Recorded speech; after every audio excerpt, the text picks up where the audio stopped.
Fala pessoal, estamos aqui para mais um episódio do podcast da Nexus.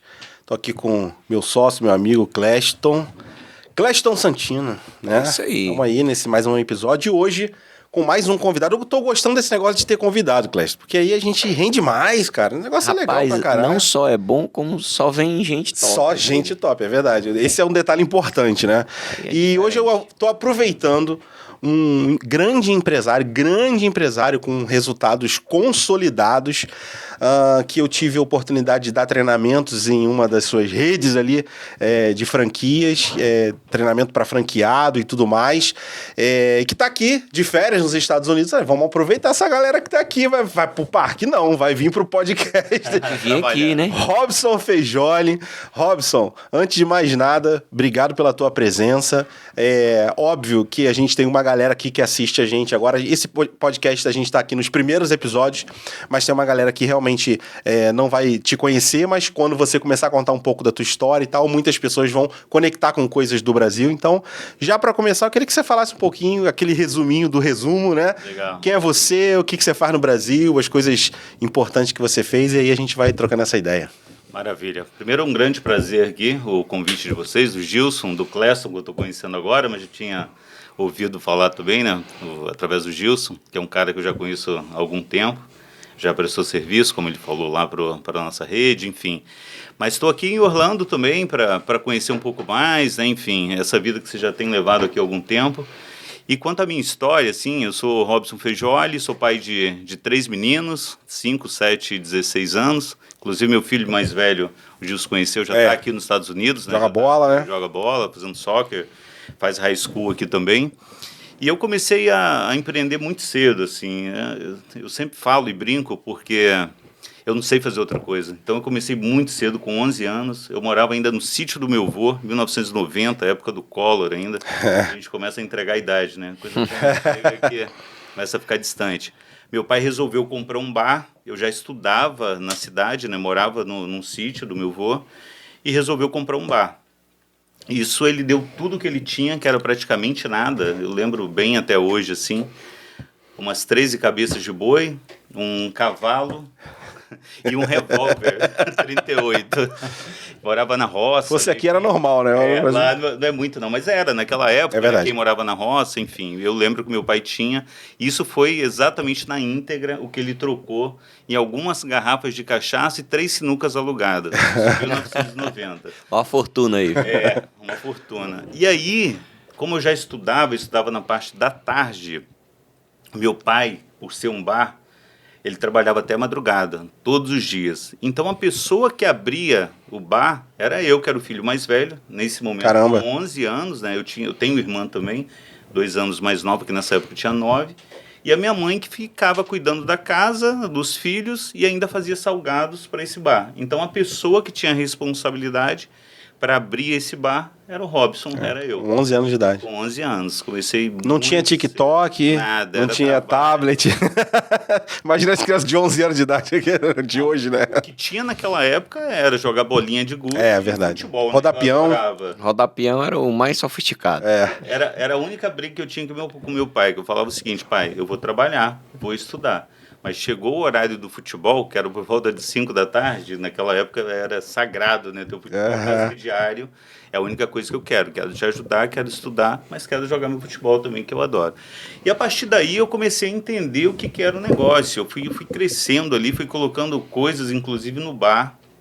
Tem uma história que eu gosto de contar. Um dia um pescador chegou lá com alguns peixes e ele gostava de tomar uma cachaça, tinha uma conta ali, era na caderneta ainda, no caderninho. tal. Chegou com um saco de peixe e a gente não vendia peixe frito. Eu cheguei e falei, pô, você quer quanto? Isso com 11 anos. Você quer quanto nessa sacola de peixe? Eu quero X, não lembro exatamente o valor.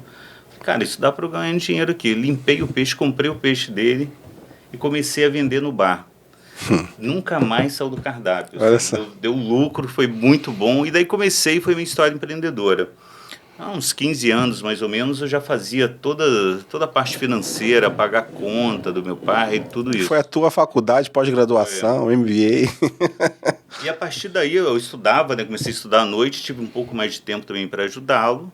Comecei a fazer faculdade aos 17 anos, fui fazer matemática, que era uma matéria que eu sempre gostei. Eu aprendi muito cedo, atabuada. Mas, abrindo um parênteses aqui, tu foi fazer faculdade porque teus pais te exigiam que tu estudasse ou era uma coisa muito tua, natural, assim? Porque o que eu penso é, um garoto desde os 11 anos, já botando um dinheirinho no bolso, trabalhando, fazendo aquela correria, a tendência é falar assim, quero ficar aqui pro resto da vida, não quero estudar, não. Então, os meus pais, por ter uma história já, né, da agricultura, uma história difícil, de ter que trabalhar pesado, era o sonho deles que a gente fizesse uma faculdade para ter uma vida melhor. Houve essa influência... desde muito cedo, sabe? A gente sabia que era um caminho natural e até por isso que ele saiu do sítio e foi investir, enfim, tirar a gente dali. Legal. Porque o natural era você trabalhar na lavoura, colher café, enfim, como os meus primos estão lá até hoje, os amigos. Sim, faz parte, do cotidiano. Vai passando de um para o outro. De um para o outro, e familiar, né, enfim. E ele não queria isso, sabia da dificuldade que é, e a gente sabe, quem trabalha na lavoura não leva uma vida fácil. E a partir daí, matemática se encaixou perfeitamente, porque era uma matéria que eu tinha uma facilidade, e outra, era uma faculdade próxima, dentro do orçamento que os meus pais poderiam pagar também naquela época. E tudo conectando. Conectando. E aí comecei a fazer essa faculdade, comecei a vir novos horizontes e tudo mais, né, dentro de uma faculdade, o que é normal. E eu comecei a mentalidade vai se expandindo, né? E eu comecei a sentir que a relação ali, à medida que eu ia aprendendo, e meu pai, com os méritos dele, se mantendo também numa forma do negócio continuar, enfim, e que dava certo do jeito dele, eu queria algo maior. E aí, 9 anos depois, 1999, eu recebi um convite de um sócio para montar uma loja agropecuária. Só tinha uma loja na cidade e que vendia muito. Era algo natural e caberia fácil uma segunda. Inclusive por ser uma região totalmente cafeeira, né, enfim, e de pecuária também, era algo natural, os clientes estavam ali. Então, em 99, meu pai vende uma moto, uma CG 125, por R$ 2.700. Ele me dá 3 cheques de R$ 900, eu já fazia faculdade nessa época, e a partir daí nunca mais ele me deu dinheiro. Eu entrei com R$ 2.700, o meu sócio tem até um nome peculiar, Zé da Venda, que é um amigo. E aí as coisas foi dando certo, assim, a operação, eu fui crescendo com aquilo. 1 ano e meio depois eu comprei essa participação dele. E aí foi legal, eu fui crescendo, montei a segunda loja em 2002 já, isso na cidade de Muniz Freire, que é sul do Espírito Santo, próximo a... Eu já morei no Espírito Santo. Já? Morei em Vila Velha. Então, a minha filha do meio é capixaba, nasceu em Vitória. Que legal. E ali é próximo a Cachoeiro de Itapemirim, uma cidade mais conhecida, que é a cidade até do Roberto Carlos. Né, do cantor, que é famoso, enfim. E aí comecei a fazer, cara, ali eu comecei, para quem não tinha nada, eu comecei a ter um carro zero, comecei a ter prédios que eu fui comprando, sítio e tudo mais. Aí começou a segunda já, e conheci minha esposa também, que na época era uma namorada, na mesma faculdade, ela é carioca, né, foi pro Espírito Santo, morava em Iguaçu, estudava em Alegre, assim como eu. Então, a partir dali começou essa história, né, que a gente está até hoje, 24 anos, uma coisa rara nos dias de hoje. É verdade. Um casamento, graças a Deus, também duradouro. Não é que não teve dificuldade, eu ainda vou chegar lá, teve várias dificuldades. Faz parte, é normal. E aí, a partir desse momento, eu sou movido a desafios, sabe? Eu sempre quero dar o próximo passo. 2005, eu já tinha o que a maioria daquela região, não que seja errado, né, de alguma forma, mas o que a maioria daquela região já sonhava. Eu tinha sítio, tinha 2 prédios pelo menos, 2 lojas, carro do ano. Da tua região ali, tu estava no topo. Estava no topo. E é isso que eu pensei, 20 mil habitantes. Cara, eu com 20 e poucos anos, onde eu vou chegar? O que mais que eu preciso para estar morando aqui com um custo de vida baixo e tudo mais? Aí resolvi criar um desafio, né? Eu e um outro amigo, que veio a ser sócio. Já que tá tudo perfeito, deixa eu arrumar um problema. Vou dar uma movimentada nessa história aí. Ó, do Zé da Venda, surgiu o Zé Delivery. Aí, ó. E o Zé da Venda voltou, depois vou contar a história, onde está o Zé da Venda hoje. E aí, cara, eu vou fazer algo novo, eu vou para a cidade maior, e o meio que eu consegui fazer isso foi através de um MBA. Eu fui fazer um MBA em Vitória, da FGV. Estava a 2 horas da minha casa E o MBA era sexta e sábado, de 15 em 15 dias, 2 vezes no mês. Aí eu comecei, cara, a receber instrutores, enfim, pessoas com uma mentalidade completamente diferente da minha. E que eu percebi que tinha um mundo muito maior do que aquele de Muniz Freire. Sim. E aí, 2 anos de MBA ali, eu com esse sócio também, que é amigo até hoje, enfim, e que virou meu sócio, coisa até rara, né? Uma sociedade que a amizade fica depois por 20, 30 anos. Graças a Deus eu consegui manter isso. E ali um belo dia eu estava lendo um jornal em casa, de domingo, e via o Instituto Embeleze, que a gente estava comentando até agora. Sim, Instituto Embeleze. Chegando no Espírito Santo e convocando investidores. E calhou de ser no final de semana da aula, que a reunião era em Vitória, eu morava em outra cidade. E aí fui lá conhecer. Cheguei lá, cara, todo mundo, depois da aula, todo mundo de terno e tal, tomando uísque, eu ali do interior, camiseta como essa aqui. Falei, cara, acho que eu estou no lugar errado. E aí gostei, cheguei um pouco atrasado, eu e esse amigo que virou sócio, conheci, gostei do negócio. Eles nos convidam para ir a São Paulo, visitar algumas unidades.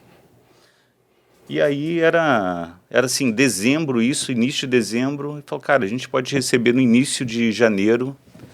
Eu nunca tinha voado isso, nunca tinha pego um avião, olha aí, nada. já estava prosperando no topo lá da região dele lá. Nem avião. tinha voado.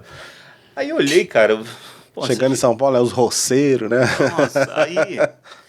E olha como eles são vendedores, né? E você vai aprendendo. A escola é boa, a escola é boa. Aí o master franqueado do Espírito Santo falou o seguinte, cara, se vocês comprarem, a gente vai pagar tudo para vocês, tudo que vocês gastaram, hotel, o avião e tudo mais. Aí eu lembro que eu passei o Réveillon numa praia lá no Espírito Santo e praticamente não dormi, 31 de dezembro. Meu voo era 7 da manhã, era o mais barato que existia. Ninguém voa 7 da manhã, né, cara, do dia 1º. Aí comprei essa passagem para evitar um gasto maior e cheguei em São Paulo. Obviamente ninguém nos atendeu no dia 1º, a gente dormiu lá e o dia 2 começou a rodar. E aí gostei muito, assim, a gente adorou. E vou deixar o primeiro conselho aqui, sabe? Quando a gente foi comprar uma franquia, eu e esse meu sócio, quando a gente voltou, a gente gostou da operação. Uma coisa é você estar na frente do franqueador e na frente do franqueado dele e o investidor aqui do lado. Somos nós 3. Uhum. E aí todo mundo falou 1000 maravilhas do negócio. Sim. E que realmente parecia. Falei, cara, agora vamos tirar a prova dos 9? Vamos pegar, tem uma COF, né, que é a Circular de Oferta de Franquias, que é obrigatório e tem que ficar ali com você pelo menos 10 dias até você assinar esse contrato de franquias. E agora a gente vai fazer o seguinte, lá tem na íntegra todas as informações do negócio, inclusive o telefone dos franqueados. Vamos ligar para os franqueados. Cara, ligamos para 100% dos franqueados. Uau. 100%. Falamos com todos? Não. Obviamente você não consegue falar com todo mundo. Mas de todos que a gente falou, só tinha 2 pessoas insatisfeitas. E aí, cara, dentro de uma boa margem de 100 franquias naquela vez em operação, é ok, porque, cara, uma era em Machado, uma cidade do interior de Minas que eu nem conheço, só de ouvir falar, e a outra era Macaé, no Rio, que é do Rio, sabe? Sim. Falei, eu acho que tá ok, vamos embora. E aí juntou ali a comida com a fome, enfim, deu tudo certo, deu um casamento ali com a vontade de comer. E a gente foi para essa operação em 2007. E foi um sucesso, cara. A gente comprou a cidade de Serra, no Espírito Santo. Serra. Que é a Grande Vitória. Sim, conheço enfim. E aí Vitória já tinha sido vendido. A gente começou a operação super bem, pé no acelerador, embaixo, com muita dedicação, muita vontade. Porque é isso, franquia... O comercial da Embeleze, eu venho da mesma escola do comercial da Embeleze. Porque eu fui... da escola do marketing, né, do setor de marketing da Anglo School. Não sei se você chegou a conhecer. Já ouvi falar. Da Anglo School. A Anglo School era uma escola tipo Microlinks. Era uma rede de franquias tipo a Microlinks. De vez em quando o Sami está aqui nos Estados Unidos, a gente pode trazer ele para o episódio, que foi o dono da rede. E naquela mesma época da Anglo School tinha a British America e, se eu não me engano, o Flávio Augusto saiu, não sei se foi da British, foi de uma dessas escolas de inglês e abriu a WhatsApp, que é um marketing agressivo para tu captar os alunos e tudo mais. Então, eu cheguei a prestar serviço para a Embeleze de marketing nesse início aí. E é isso. E vou te falar, cara, foi uma escola, é uma escola até hoje, quando eu olho, que foi para minha vida. Porque diferente de você abrir uma padaria, um supermercado, uma farmácia, onde o cliente chega e compra, lá não. Lá a gente descia e abordava o cliente na rua. Pranchetinha. Cara, não tem essa de chegar batendo na porta e comprando, não. É agressivo. Totalmente uma venda ativa e não receptiva. E é diferente que o pessoal acha que franquia é aquilo. Vou abrir um McDonald's. Vai dar tudo certo, só vou ficar esperando, né? O pessoal acha que qualquer franquia é isso, né? E talvez o McDonald's tendo um fluxo até vai dar certo. Sim, o McDonald's sim, mas ele acha que falou franquia é só isso, é só abrir e esperar o cliente chegar. E não é. E aí, com 6 meses de operação, a gente já estava ganhando dinheiro, já sobrava, já dava lucro ali. E eu me lembro que a franqueada de Vitória começou a entrar em dificuldade. Ela pegou uma herança, comprou uma franquia e acredito que ela caiu exatamente nisso. Eu vou abrir uma franquia, tá tudo certo, já foi testado. Vai funcionar sozinho, eles vão botar a equipe aqui para mim treinada. Principalmente nesse modelo de negócio, que você precisa ser muito mais ativo do que passivo. Aí é que se você não é do mundo do comércio, você está enfrentando um problema maior do que você. Nesse modelo de negócio, o cara que faz sucesso aí vai fazer sucesso em qualquer tipo de negócio. É bem isso. E assim, para usar uma expressão, talvez até americana já, a responsabilidade para dar certo ali, e não só nesse negócio, é 50-50, amigo. É isso aí. É você ter um negócio testado, mas se você não tem um bom operador, um cara que vai lá todo dia trabalhar, se dedicar... Não vai acontecer. Colocar as ações em prática, isso não vai... Se a franqueadora estiver dando o suporte que ela prometeu, e aí você fizer a sua parte, aí a matemática vai dar positiva. Você tem que tomar os cuidados. Liga para franqueado, pergunta se está bem, vê se aquele mercado é capaz de receber aquela marca, né? Se tem público para aquilo, se você tem passante, se você é um negócio passivo ou totalmente ativo, que depende também. Se você é ativo e você está numa região que não passa ninguém, hoje está até mais fácil, mas naquela época não tinha nem o digital, né? Não tinha. Captar. Não. Então era rua. Eu sou do tempo, Robson, olha só, Cléster, eu sou do tempo que a gente ia na locadora de vídeo para fazer uma parceria com a locadora, para ele dar o cadastro da locadora, e a gente ligava dizendo, olha, você ganhou um desconto, porque você é sócio da locadora. E aí, poucos eram aqueles que falavam, quem deu meu telefone? Hoje em dia seria um negócio absurdo, cara, ia dar processo. Mas a gente pegava, aí o cara imprimia naquela impressora matricial, vários nomes, assim, dos associados. E até trocava, né? Hoje nem pode mais ter negociava lead. Hoje é lead, mas antigamente era cadastro. Cara, o que é que eu tô fazendo aqui, pô? Um bocado de dinossauro aqui, pô. Revelando a idade aqui com a barba branca. Essa das antigas. Hoje não pode mais, mas era muito normal naquele momento essa troca de fato. Não tinha esse negócio de capital lead, fazia anúncio criativo. E olha que era o poderio do leads no momento, né? Locadora de vídeo. Locadora de vídeo. O cara era o cara. E a galerinha que ia pra rua, street, que a gente chamava de street. Que é o cara que ficava anotando o nome. Você quer ganhar uma bolsa de estudo? Você quer ganhar um emprego? Não sei o que lá. O cara anotava lá. Você vai ser sorteado. Levava até balão pra rua, story gun. Já subia com ele com 20, 15% criatividade. Já levava logo, né? Automaquiagem, seja o que for. Subia com ele. E aí você precisava de pessoas também, porque não é um trabalho fácil, né? Imagina, trabalhar de street, cara, Espírito Santo, Rio, região litorânea, o sol pega, né? Você pega ali verão e o cara tá lá. Enfim, você dá um protetor para ele, mas a gente sabe que é difícil. E claro, remunerando. E o cara que é bom e não fica ali muito tempo. Não. Você tira ele se torna vendedor, recepcionista, ele vai... Eu tive vários que chegaram à gerência, que chegaram... Eu na Anglo School... Eu não comecei como street, eu já comecei como vendedor. Mas era possível você sair do street para vendedor. Aí eu já comecei como vendedor. Aí eu fui para supervisor, gerente de vendas, gerente regional, diretor de marketing e franqueado. Me tornei o franqueado. É isso. E essas histórias é que faz valer a pena, sabe? Esse propósito, né, de transformar vidas. Muito legal. Que eu carrego também há muitos anos. E aí, para a gente fechar esse ciclo da Embeleze, a gente compra essa segunda operação. Comprou Vitória, ela estava com dificuldade, né? Foi essa herdeira, digamos. A gente assume a operação dela e a gente não deu R$1, mas assumiu toda a dívida dela. Sim. Que era aquele Proger, né, da Caixa Econômica Federal, para pagar em 48 vezes. E aí eu combinei com meu sócio, cara, eu vou ficar 40 dias lá, só lá em Vitória, cuidando dessa operação. E a gente consegue colocar naquele momento 120 alunos. Com 120 alunos já dava lucro, então já estava ali dando um lucro e aí a operação tocou. A gente abre a terceira depois em Cariacica e a quarta em Vila Velha. Vila Velha, onde você morou, foi a última. E nesse meio tempo... Morei em Itapuã. Itapuã, praia. Itaipava, né, também, ali Praia da Costa, tudo junto ali. Legal, eu adoro aquilo ali. E tem uma moqueca excelente também. Tem, maravilhoso. Se precisar de uma dica quando for lá, só falar. Não é. Mas aí, o que acontece? A gente monta essas 4 operações e teve um ano, cara, assim, profissionalmente, voando. Eu ganhei no mesmo ano, eu subi no palco do Instituto Embeleze 4 vezes em 2012. A gente ganhou como a melhor franquia em vendas do Brasil por Vitória e ganhou a melhor geral por Cariacica. Uau! Isso tinha 2 cheques e 2 viagens. Então a gente ganhou 2 viagens para Londres com acompanhante, foi eu, meu sócio e as respectivas esposas. 2 cheques para o time. Antes disso já tinha, 2010, ganhado de 30, que era um carrão na época.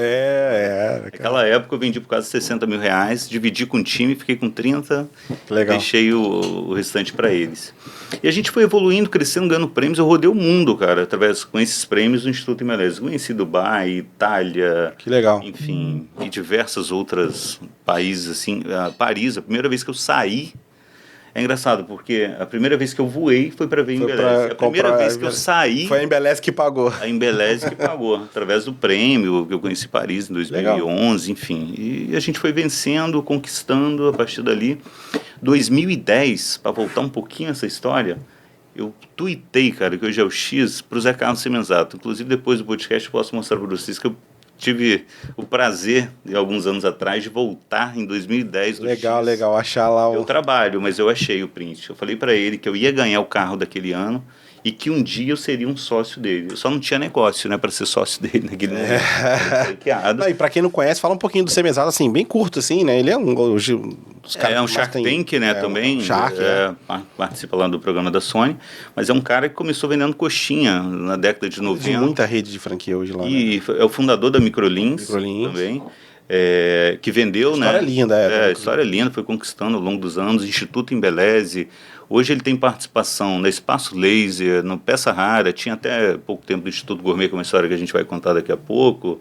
Enfim, são 8 mil franquias. Hoje 8 mil franquias. Dentro do... É o rei das franquias do Brasil, né? A maior holding de franquias ali, multissetorial, que tá em diversos setores. Então, é um cara E aí tu mandou o tweet para ele? Mandei e falei com ele que um dia eu seria sócio dele. O que é o sonho, né? O que você focar e desejar e fazer aquilo da sua rotina diariamente.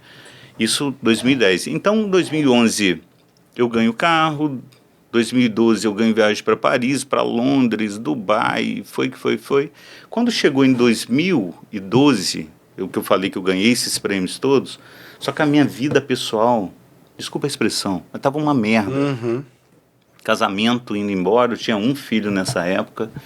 E, cara, sabe, você sair dali, eu saí daquele palco, subi no palco 4 vezes, ganhando o mundo, todo mundo batendo palma. Só que quando eu voltava, eu não tinha minha casa, eu não tinha um casamento.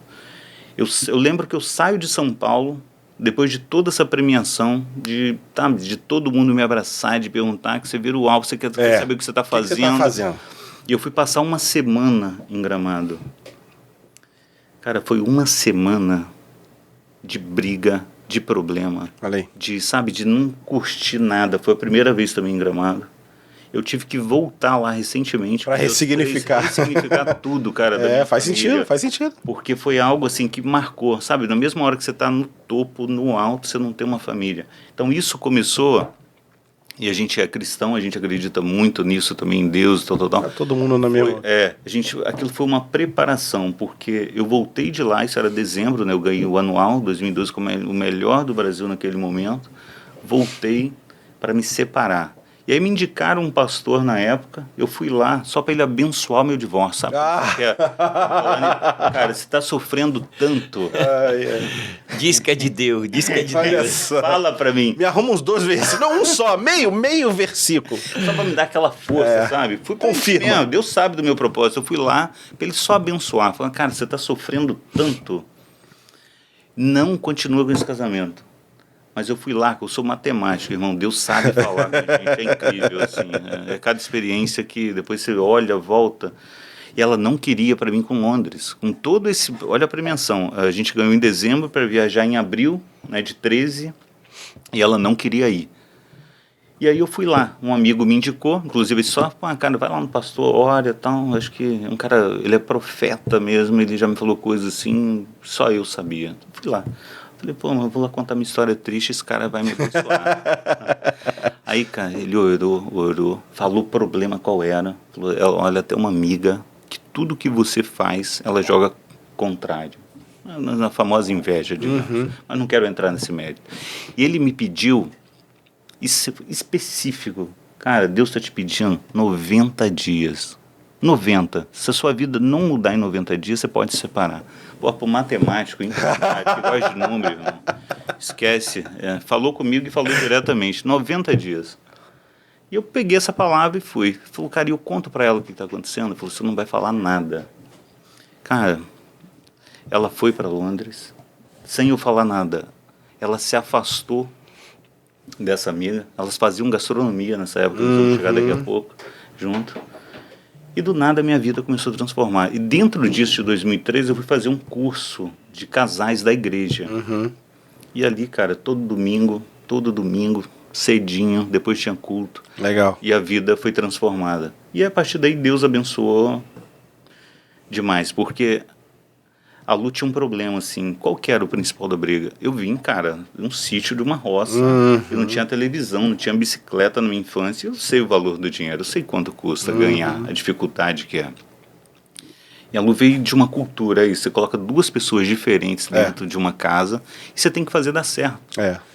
E aí eu pagava a conta da Lucilane, do Gilson conhece?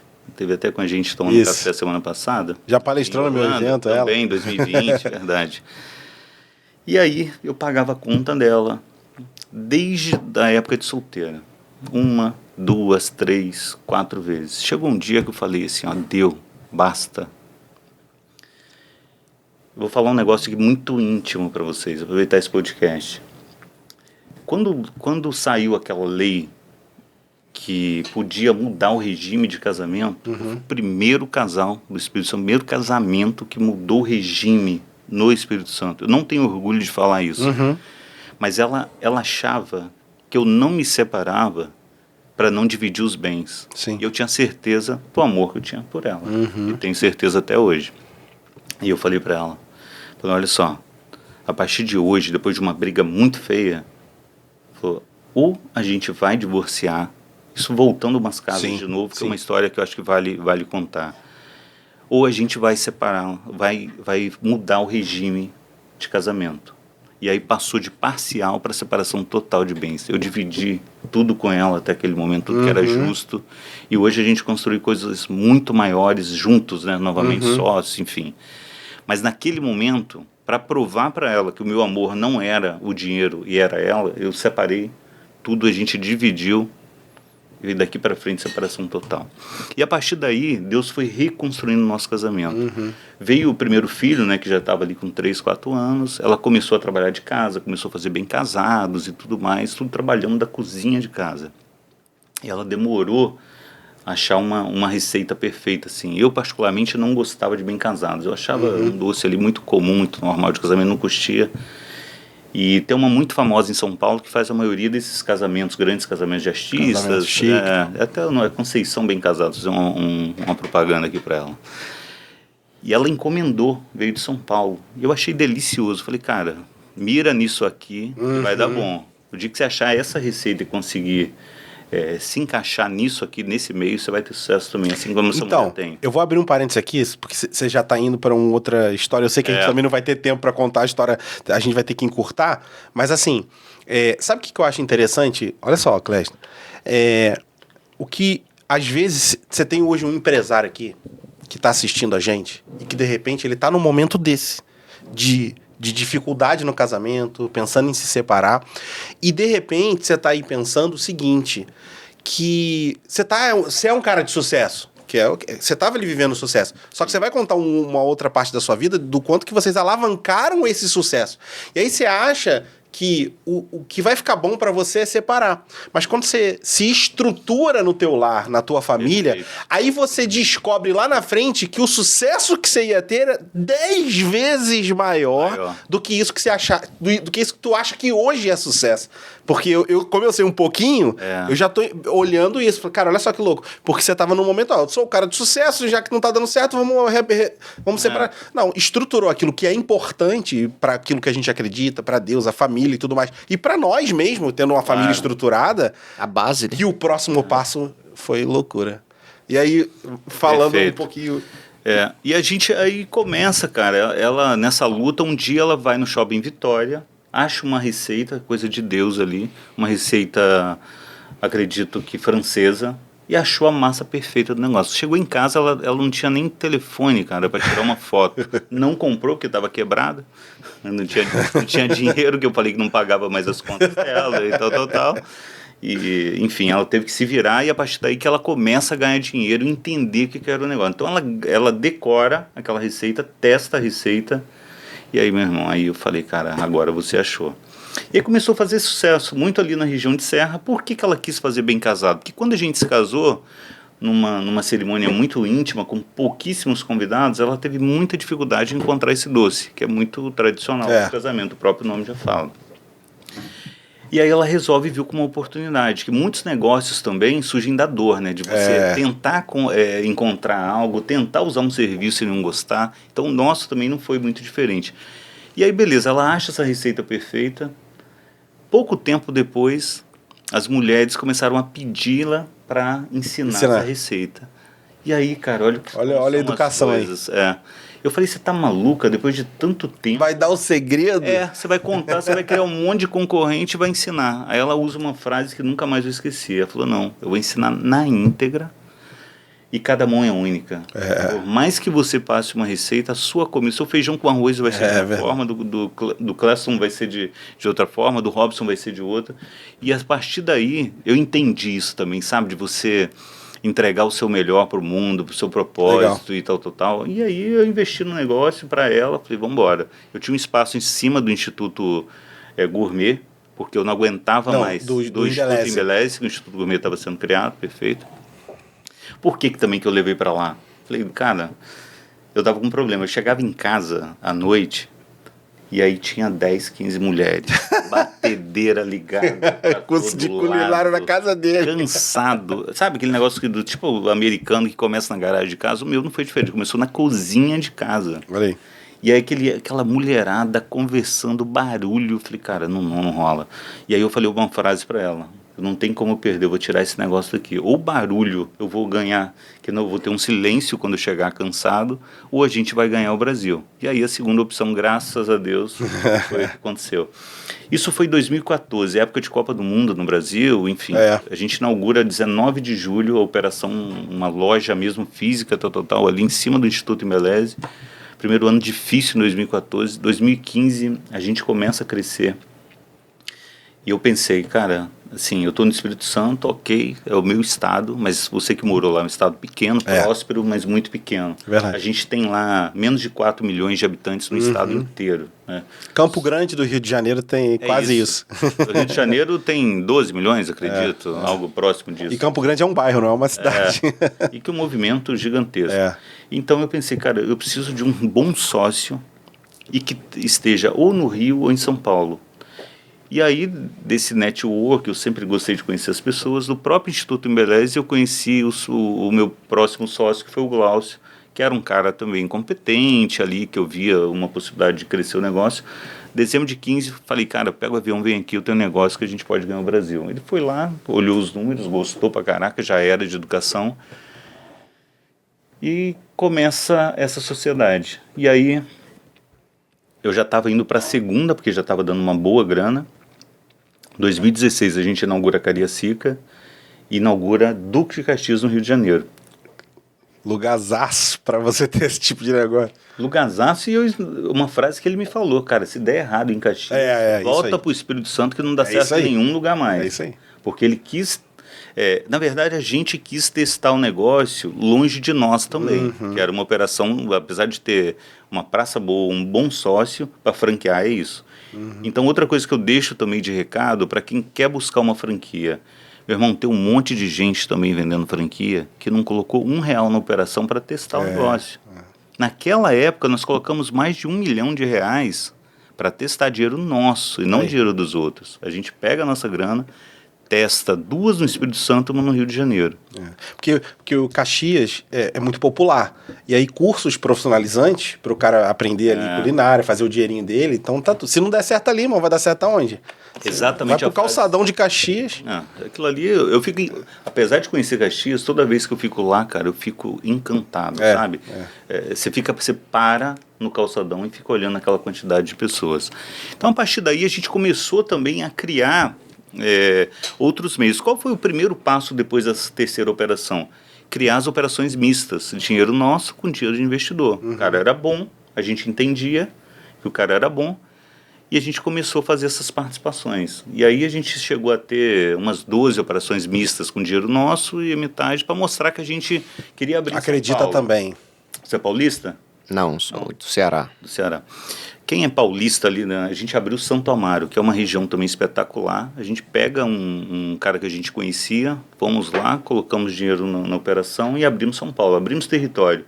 E a gente foi fazendo assim no Nordeste, foi fazendo assim em diversos bairros, estados, enfim, com operações mistas e fazendo o negócio dar certo e ao mesmo tempo virando franquia. Então esse negócio chegou a 142 franquias, 142 operações no Brasil todo. E aí aquele Twitter, aquele X de 2010, ele se torna realidade. E eu não bati na porta do Semenzato. Quando você está fazendo o trabalho bem feito, cara, o sucesso, ele grita alto, os números, eles gritam alto, você não precisa falar nada. Os números aparecem, você vendendo, todo mundo vendo a marca, né, em algum lugar, as pessoas comentando, começaram a vir também franqueados, o próprio Instituto Meirelles a comprar a operação. Então, 2018... começa ali um namoro. Começa um namoro até um pouco difícil, conturbado, porque estava vindo muita gente, né, do outro lado para cá, mas a gente se entendeu. É verdade. Começa ali difícil. E a gente ficou 1 ano e meio em negociação. A gente fecha essa operação de sociedade em janeiro de 2020. 2 meses depois... Pandemia. Olha só. Exatamente. E aí isso ajudou muito a gente passar por esse processo, porque você tem um cara ali, naquela época, com umas 5.000 franquias, com diversas operações, e você falando com diversos CEOs, né, líderes de todas as marcas, a gente se uniu, criou uma força muito grande. Tanto que em 2021, a gente inaugura, tá? Não vende, a gente inaugura mais de 60 operações no Brasil todo, em 2021. Com 1 ano e pouco, né, de pandemia ali, que ele vai e volta. E abrindo mais um parênteses aqui, eu falei no Bússola que se tu tem uma ideia, tu não tem nada. Porque os caras querem que as pessoas comprem ideia. O que você fez foi, tem uma ideia, executa a ideia, faz ela dar certo, e aí sim, naturalmente, alguém vai chegar e vai querer botar grana. Porque o investidor profissional, o cara que tem visão, ele não vai botar $1, R$1 numa ideia. Ele quer ver a coisa funcionando, porque aí ele quer ver quanto que ele pode alavancar e ter de retorno nisso, né? E é isso que eu falo muito, não dá para ser franqueador de PowerPoint, né? Porque ali aceita tudo, né? Como a gente falava no passado, o papel aceita tudo, o PowerPoint... aceita tudo, fica bonito, né? Com design. Fica lindo ali, né? Você vende uma ideia, tal, só que você nunca testou, você nunca colocou dinheiro, você nunca colocou o seu na reta de alguma forma. Isso aí. E, cara, eu não sei fazer negócio. Eu acabei de... e aí, beleza, esse fundo entra em 2020, eu te contei uma história até ali, né? O Semenzato é tão inteligente, tão Shark Tank de verdade, está no lugar certo. Ele cria ele cria um fundo de investimento, onde eu virei acionista e sou acionista até hoje. Eu tiro dinheiro do meu bolso para comprar meu próprio negócio. Você já ouviu falar isso? Uma vez na vida? Eu conto as pessoas... hein? Ele criou um fundo para começar a comprar as redes e ele falou, eu não quero ficar fora desse fundo. Ele teve que botar dinheiro no fundo para o fundo comprar a rede dele. Eu desembolsei grana para me comprar, para comprar a minha própria empresa que eu tinha fundado. E aí o fundo ele tem um período dele, né, de desinvestimento, que em média são 5 anos nesse caso. Então, eu tô de olho nesse fundo aí para você criar um fundo aqui com o banco lá, irmão. Os business aqui. Dá muito certo, cara.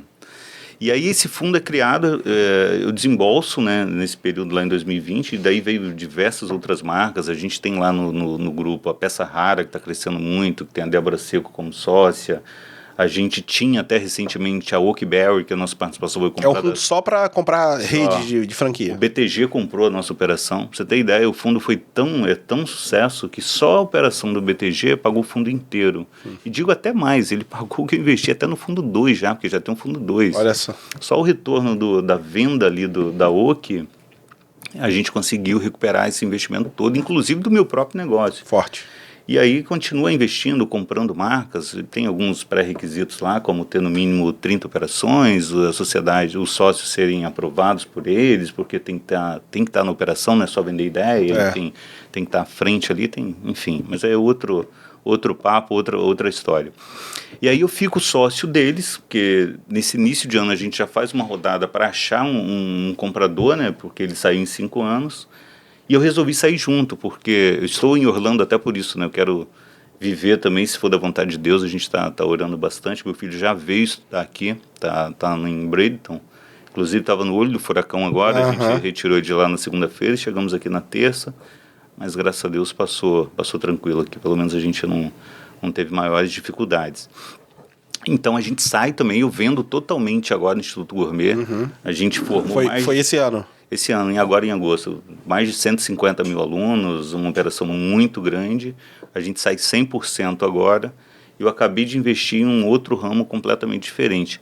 Bem normal para a minha trajetória, né? Um cara que saiu de bar, depois foi vender motosserra, machado, fertilizante. No outro dia estava vendendo curso de cabeleireiro.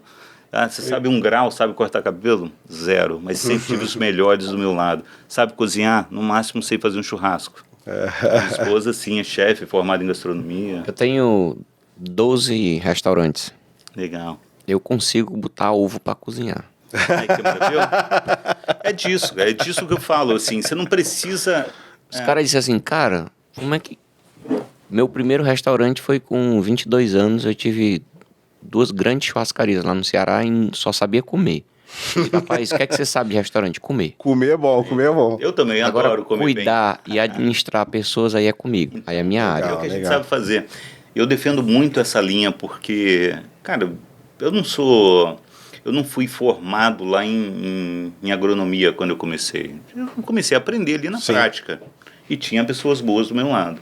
Quando eu fui para a Embeleze, idem, a primeira coisa que eu contratei foi um profissional da área, para cuidar da área técnica. Você fala uma frase que para mim, ela é real na minha vida em todas as fases. Eu tenho os melhores do meu lado. É isso. É isso aí. Eu tenho vários negócios em segmentos totalmente diferentes. Por isso que o Gilson é meu sócio hoje. Parabéns, Gilson. Quando eu fui pensar em abrir a Nexo, eu disse, não, eu vou buscar o melhor. Claro. Fui lá, Gilson, vai lá, toma conta. É um que tinha de melhor no mercado, traz o cara. É isso. Legal. Então, todos os meus negócios são embasados nesse fundamento. Eu acredito muito nisso, muito. Todos. Eu não faço nada. Eu tenho mais de 20 empresas aqui, Robson. Todos eu tenho sociedade. Se tu disser assim, eu vou te dar um negócio, agora tem que ser só teu. Eu digo, não, obrigado. É isso. Não tem tempo para tocar, né? Você não vai estar na operação. E eu não quero. Quando você não tem um dono na operação, hoje, e vou te falar isso, antes da pandemia, cara, as coisas davam certo, assim, com uma facilidade, pelo menos no Brasil, tá falando de lá. Hoje, aquela barriga no balcão do dono à frente da operação, claro que tem que ter tempo para ser estratégico, para cuidar de pessoas, de tudo. Mas se você não tem um dono hoje à frente da operação, e falo de Brasil, cara, tá muito difícil dar certo. Aquele negócio de colocar o time treinado, deixar lá e eles tocarem negócio sozinhos, esquece. Tá muito difícil. Já foi o tempo. Aqui é a mesma coisa, né? Não, eu falo para todo mundo, meus colaboradores são meus sócios. É isso. São meus sócios, eu abro os números, tá aqui, meu amigo. Você recebe mais dinheiro que eu. Se você não estiver brigando por isso aqui, que tá pagando as tuas contas, esquece, as minhas estão pagas. É isso. Eu pedi para Deus para viver 120 anos. Então, assim, faltam uns 70 e poucos ainda para eu viver. As minhas contas estão pagas. Eu não estou preocupado com as minhas contas. É isso. Agora, eles precisam se preocupar porque eles têm um caminho a ser trilhado e não adianta. Se você não tiver pessoas boas e entender que nós precisamos evoluir todos os dias é uma preparação constante, é uma evolução constante. Esquece, essa sua história ela é fantástica, porque sem você saber aos 11 anos, você já era um fenômeno muito louco. sem saber. Porque as suas ações foram programadas desde o início. Meu primeiro ato empreendedor foi com 8 anos. Você falando aí, eu acredito que ele... Quando você lê meu livro, acho que você contou a minha história todinha, a sua história. Olha, que legal. Porque meu ato empreendedor com 8 anos foi engraxando sapato. Olha. Então, meu primeiro negócio foi engraxando sapato com 8 anos. E assim, eu passei por N dificuldades. Ele falou de separação, eu digo, meu Deus. Mas assim, é complicado, é difícil. E é interessante. Os pontos, ele falou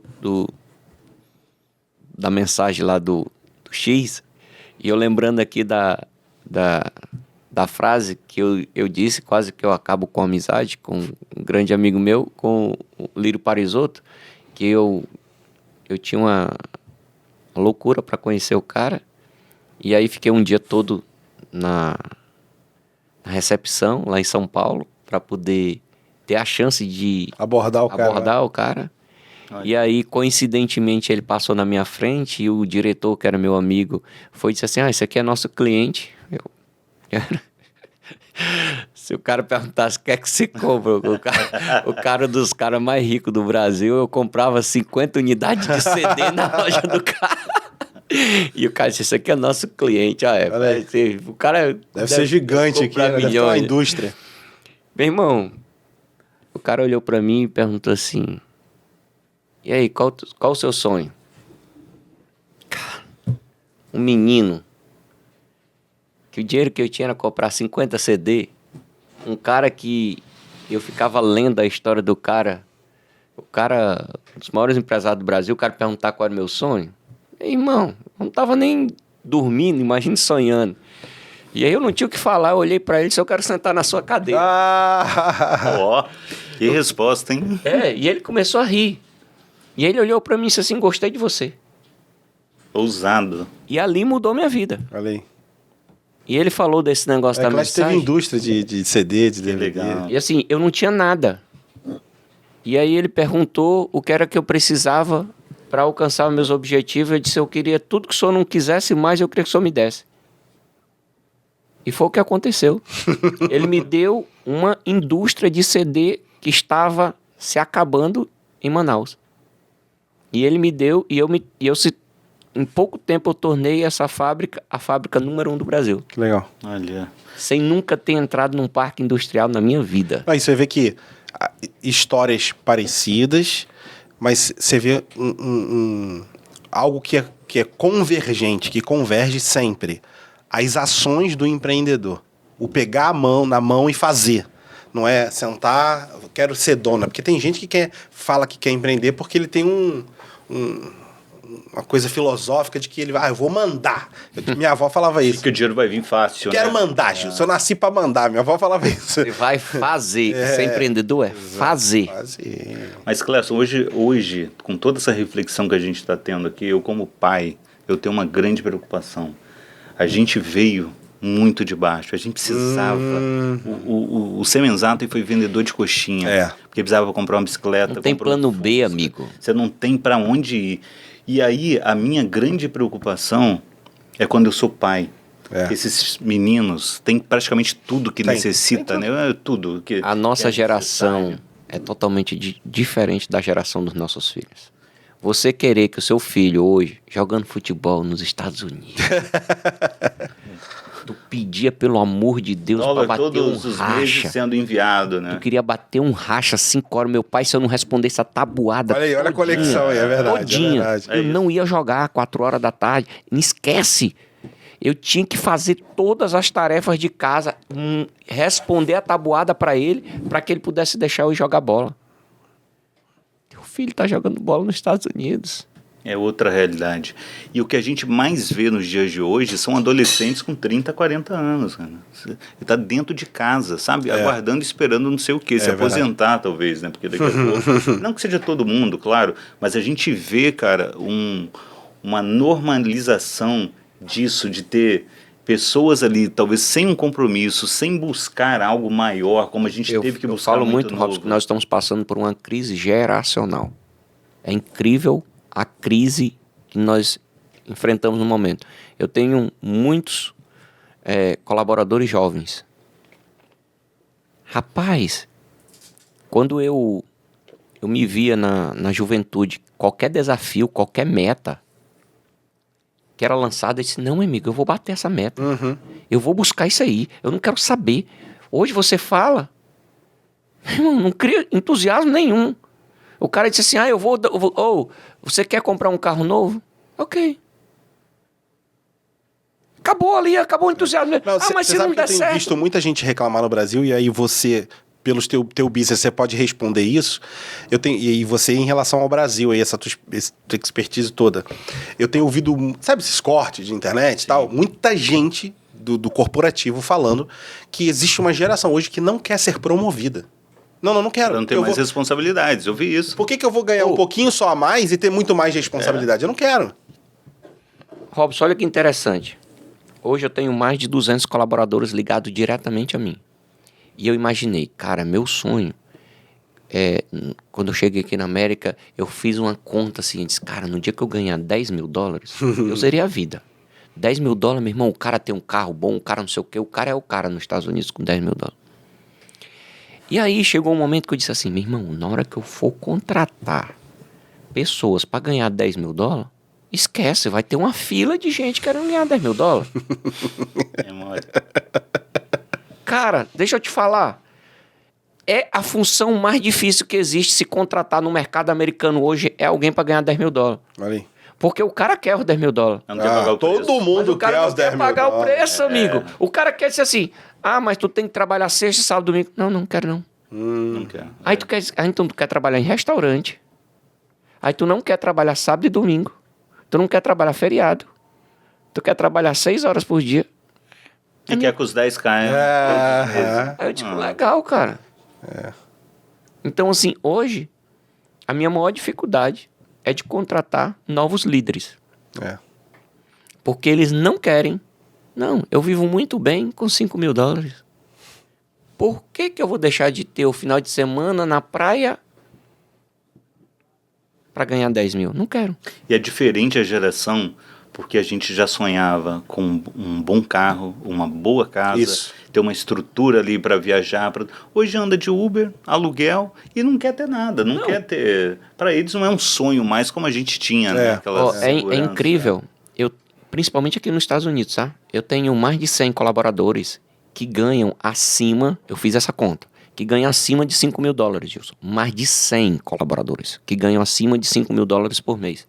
Meu irmão, o cara que ganha $5 mil por mês aqui, ele mora numa casa ou num apartamento bacana, com piscina. Ele tem um carro. Ainda mais se for casado e o cônjuge trabalhar também, né? Aí, irmão, compõe a renda. Ele quer mais o quê? Ele não quer nada. Ele tá boa a vida dele. Tu vai...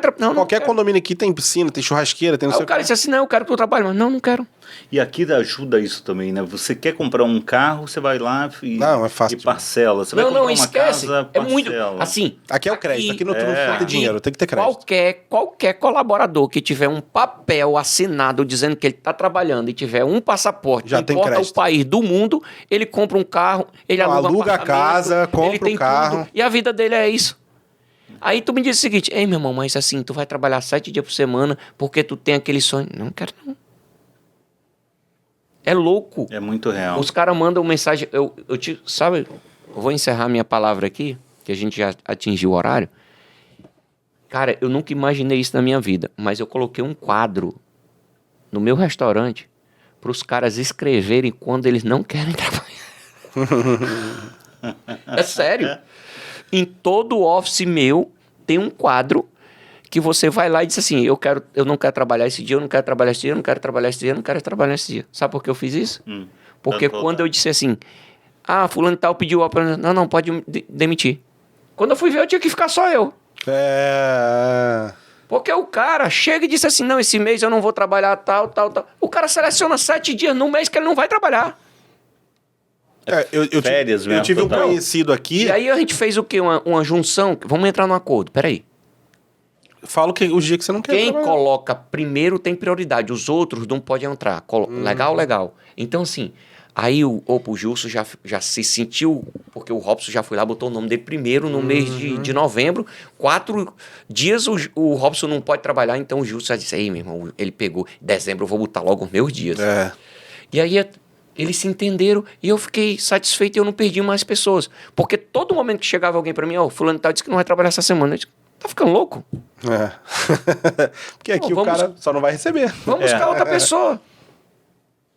Meu irmão, na outra semana eu tava passando pelo mesmo problema. É isso aí. Aí eu digo, peraí. Não, eu tive um conhecido aqui que ele gerenciou uma loja da Nike. E ele falou que isso é cultural do americano. Total. Que o americano chega pra entrevista do emprego e fala assim, olha, eu quero trabalhar só terça, quinta e sábado de tal hora a tal hora. É esse que eu quero trabalhar. Aí o cara, tá bom, a gente contrata só pra esse horário. Aí, tipo assim, não tem essa coisa. Ele diz o dia que ele quer e a hora que ele quer trabalhar. É uma liberdade que a gente não tá acostumado no Brasil. Não, é totalmente. Quem vem do Brasil não... E a nossa fase de o cara queria trabalhar 24 horas pra conquistar alguma coisa? Não tem também. Meu irmão, eu queria comprar um carro novo, eu queria ter uma casa própria, eu queria não sei o quê. Hoje... Aí chega um momento e fala assim, eu quero agora construir minha aposentadoria. Hoje você chega pra um qualquer pessoa dessa nova geração, irmão, tu tem que ralar todo dia. Não, e isso, assim, Gilson, é uma coisa que eu levo pra minha vida e eu percebo também nas pessoas bem-sucedidas. Tem uma frase muito famosa de Charles Darwin que fala o seguinte, não é o mais rápido nem o mais inteligente. O sucesso vem de quem consegue se adaptar à realidade. Então, você saiu do Brasil com sucesso, você veio para cá também, tem um sucesso aqui, já se adaptou à cultura. Já é a regra do jogo. Cara, e quando você consegue se adaptar ao seu meio, você sai, não adianta ser rápido, ser inteligente, ser nada disso, mas se você conseguir se adaptar, o meio que você está vivendo, a chance de sucesso é muito maior. Aí, isso é forte, hein? A gente tem muitos empreendedores que estão vindo para cá, gente que está vindo do Brasil, e o que você está falando aqui, a gente está falando de gente de sucesso, gente que tem resultado na prática, e o que o Robson falou agora eu acho que é poderoso, né? A gente já falou isso do Bússola, vem falando de você entender, eu uso o termo da regra do jogo. Não dá pra você jogar ludo num tabuleiro de dama, sabe? Isso. Qual é a regra do jogo? Veio para os Estados Unidos, a mentalidade do empreendedor vai servir, a garra, a agilidade, tudo isso, poder de resiliência, mas tem que entender a regra do jogo. Tem que estar perto de pessoas que já têm sucesso aqui. Por isso que eu quis conectar vocês dois também, quando eu falei que ia conectar vocês dois. Mas, enfim, eu quero deixar aqui as considerações finais. Robson, quando você vier de novo, a gente traz você de novo. Tem muita coisa boa. Tem muita história para contar ainda. Muito, olha só. Eu fico lembrando aqui do que passou, né? Já passou de 1 hora o episódio, olha que loucura. Não, e papo bom passa rapidinho. Não, passou rápido. A gente tá vindo também conhecer. Foi muito legal. A gente tá vindo de outro episódio também que foi muito legal, passou muito rápido. Mas, enfim, queria que você desse suas considerações finais, já te agradecendo, cara, demais pela tua presença, tua ilustre presença aqui. Eu acho que é muito legal a gente poder ter essa oportunidade de estar ouvindo pessoas de sucesso, pessoas que têm... Porque a gente vê muito empreendedor de internet, de PowerPoint, de discurso, mas é bom demais ver, assim... E obrigado pela tua... Você abriu teu coração aqui, então foi muito legal mesmo, de verdade. Deixar tuas palavras aí, depois o Clécio encerra aí nosso episódio. Para mim foi um prazer enorme estar aqui com vocês. Enfim, também vocês compartilharem da experiência de vocês já americana, que quero conversar bastante ainda com vocês. Eu queria deixar um recado, assim, dentro disso que a gente falou, uma coisa que eu levo também para a vida, é você... 3 palavras, sabe, que são muito fortes: lugares, pessoas e conhecimentos. O que faz a diferença na nossa vida? Os lugares que você frequenta, o conhecimento que você adquire, né, ao longo da sua jornada, e o meio que você vive. Quem são os seus amigos? Porque isso, cara, vai interferir diretamente. Se você se relaciona com pessoas acomodadas, que está feliz com $1.000, R$1.000, cara, você é o rei ali da mesa. Exato. E aí, se você é o mais inteligente da mesa, meu amigo, fica preocupado, se preocupe, porque você não vai sair muito dali. E quando você senta numa mesa dessa, que as pessoas compartilham conhecimento, que tem uma história gigantesca que vai somar, isso faz a diferença. Eu brincava que se tu só anda com gente que só anda de ônibus, se tu tiver um Chevette, tu tá tirando onda, irmão. É bem isso. É isso aí, muito obrigado, Robson, cara, foi incrível, muito bom ter recebido você aqui no nosso podcast, e essa dica dele serve para você. Muito bom.